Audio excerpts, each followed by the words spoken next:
Muy bien, sigo grabando entonces.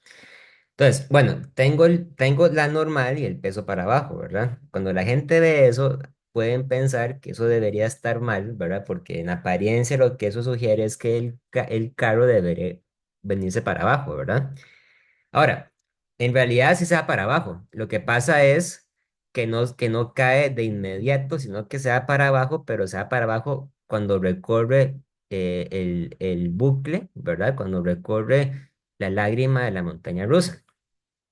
Entonces, bueno, este dibujo, ¿verdad? Evidentemente representa un diagrama de cuerpo libre, pero para que el diagrama de cuerpo libre esté completo, ¿verdad? Hace falta agregarle también un sistema de ejes. Entonces, yo le voy a agregar al carrito un eje horizontal y le voy a agregar también un eje vertical, así, ¿verdad? Ahora, no podemos caer en el error de pensar que solo porque es un eje vertical, yo lo tengo que llamar el eje Y, ¿verdad? Si bien es cierto, en muchos problemas de física, el eje Y se refiere al eje vertical, no siempre es conveniente llamarlo eje Y, por una razón, ¿verdad? Cuando yo hago un problema de movimiento circular, como este problema que estamos haciendo, ¿verdad? Entonces, siempre hay que identificar el eje radial, ¿ok? Porque con el eje radial es como hacemos nosotros la segunda ley de Newton para el movimiento circular. Ahora, el eje radial se define de manera tal que siempre apunta hacia el centro del círculo.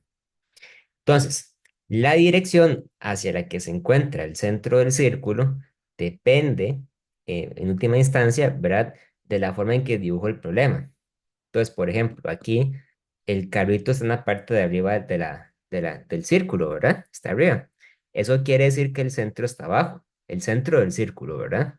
El centro del círculo es un punto hipotético que existe por ahí, ¿verdad? Digamos que el centro del círculo está por acá. Entonces, el eje radial apunta vertical y además apunta hacia abajo, porque apunta hacia el centro del círculo. Entonces, al eje vertical, en lugar de llamarlo el eje Y, lo voy a llamar el eje radial, ¿verdad? Que en este caso,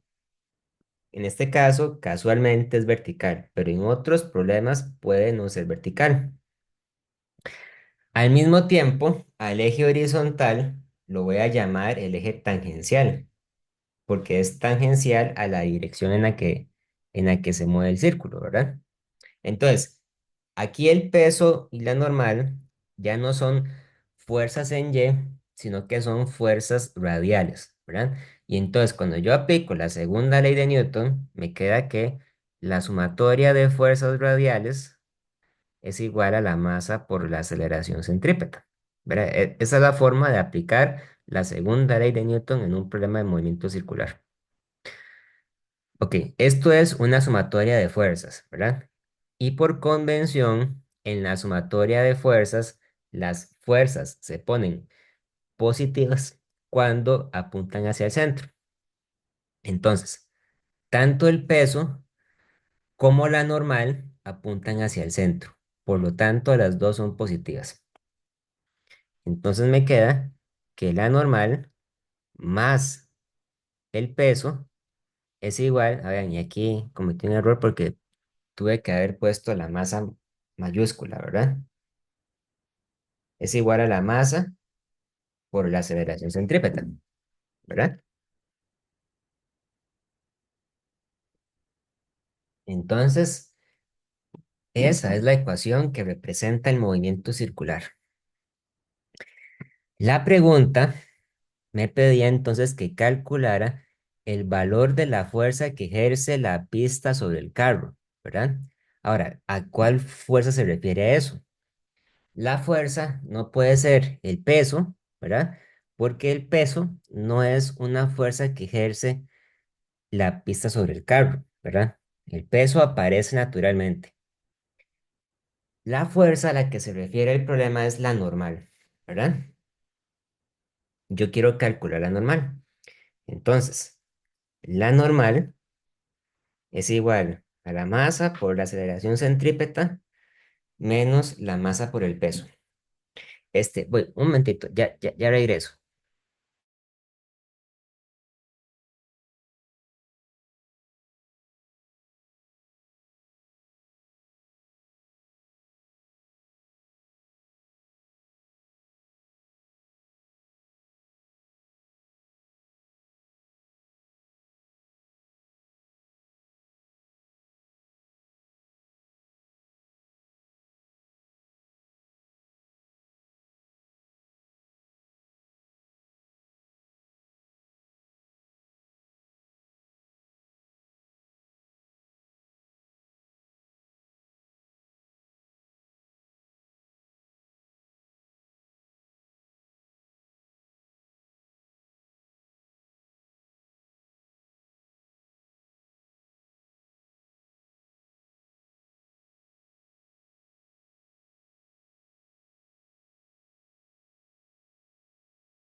Ya, ahora sí, disculpen, perdón. Lo que yo quiero hacer es calcular la normal, ¿verdad? La normal es la masa por la aceleración centrípeta menos el peso.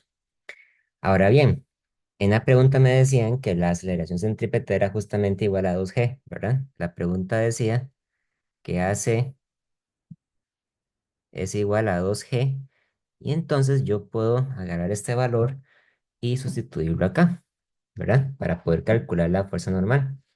Entonces, cuando yo hago eso, me queda que la normal es igual a la masa por 2G menos la masa por G, ¿verdad? Y obviamente yo eso lo puedo simplificar un poco. Yo puedo decir que esto es igual a la masa por 2G menos G, ¿verdad? Y 2G menos G es simplemente G, ¿verdad? Entonces esto es igual a la masa por la gravedad. Entonces en este problema nos encontramos con que la fuerza que hace la normal sobre el carrito es casualmente es igual a mg, ¿verdad? O sea, es igual al peso. O sea, que la pista hace una fuerza que es igual al peso sobre el carrito y con eso lo logra mantener en el movimiento circular. Este, ¿Hay alguna duda con esto?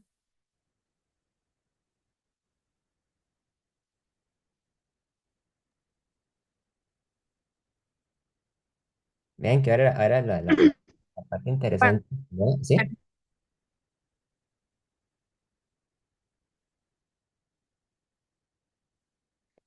Iba a decir algo, Jenny. No, profe, que era que prácticamente el de la tarea. Es muy parecido, ¿verdad? Ahora, tal vez la parte interesante que quiero discutir con ustedes es la parte C y la parte D, porque dicen cosas, digamos, que no es como el de la tarea. La pregunta C dice, suponga que la montaña rusa tiene un bucle circular de 20 metros de radio. ¿Ok? Entonces ya para la pregunta C tenemos que olvidarnos del bucle en forma de lágrima e imaginarnos un bucle en forma circular, ¿verdad? Totalmente diferente. Pero justamente porque es diferente, va a tener un comportamiento diferente, ¿verdad? Entonces dice, si los carros tienen la misma rapidez de 13 metros entre segundo en la parte superior, ¿cuál es la aceleración centrípeta en la parte superior? O sea que ahora me están dando la velocidad, el radio, y me piden calcular la aceleración centrípeta. Y la pregunta dice, comente acerca de la fuerza normal en la parte superior en la situación descrita en el inciso C y de las ventajas de tener bucles con forma de lágrima. Entonces, ahora para la parte C, yo tengo un bucle que en principio es circular, ¿verdad? Entonces, como es circular, lo que eso quiere decir es que en todas las partes del bucle yo voy a tener el mismo radio, ¿verdad? Entonces, el radio el radio, hagámoslo como una línea sólida. El radio es igual a 20 metros. Y voy a tener el carrito en la parte de arriba, ¿verdad? Entonces, a mí me dicen que el radio es igual a 20 metros y me dicen también que la rapidez tangencial es igual a 13 metros entre segundo, ¿verdad? Entonces, ahora la aceleración centrípeta es igual a la rapidez.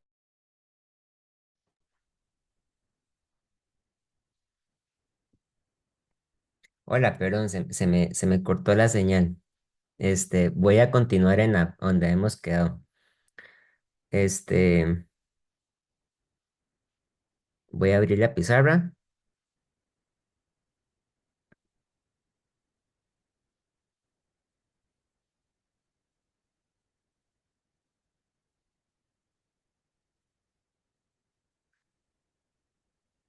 Muy bien. Entonces, bueno, está explicando que ahora en el bucle circular la velocidad tangencial es de 13 metros entre segundo, ¿verdad? Entonces, la aceleración centrípeta es igual a la rapidez tangencial al cuadrado entre radio, ¿verdad? Entonces, es igual a 13 metros entre segundo al cuadrado entre 20 metros. Me va a quedar que es igual a 13 a la 2 entre 20. Es 8,45 metros sobre segundo al cuadrado, ¿verdad? Bueno, y esa sería, en teoría, la aceleración centrípeta que experimentan los pasajeros. Ahora, puede ser que no sea evidente a primera vista, ¿verdad? Pero hay un problema. La aceleración centrípeta no puede tener ese valor, ¿verdad? ¿Por qué no? Bueno, porque la aceleración centrípeta, a la hora de estudiar el movimiento de un cuerpo que está digamos, moviéndose en círculo y que llega a la parte de arriba del círculo, esta aceleración no puede ser menor que 9,8. O sea, no puede ser menor que g. ¿Por qué no? Porque si ustedes se fijan, ¿verdad? En este cálculo que hayamos hecho para las fuerzas, a mí me queda que la normal es igual a la masa por la aceleración centrípeta, ponerlo en mayúscula, m por ac, menos m por g, ¿verdad?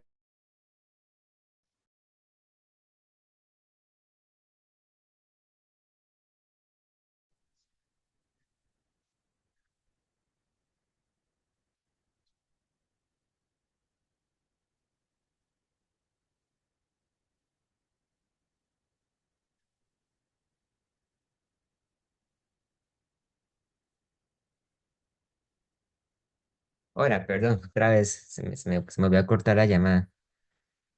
Qué pena, disculpo. Tranquilo, profe. Hoy con la lluvia se me fue mucho el internet. Voy a volver a poner entonces la pizarra, a ver si ya termino de explicar esta idea que estaba explicando. Vamos a ver.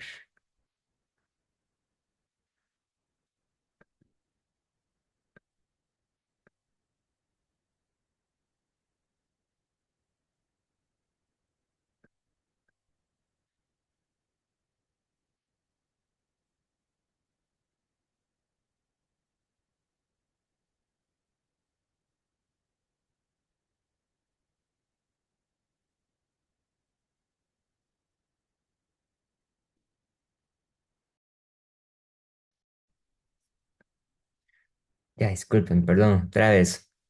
A ver si ahora sí funciona. Tranquilo, profe.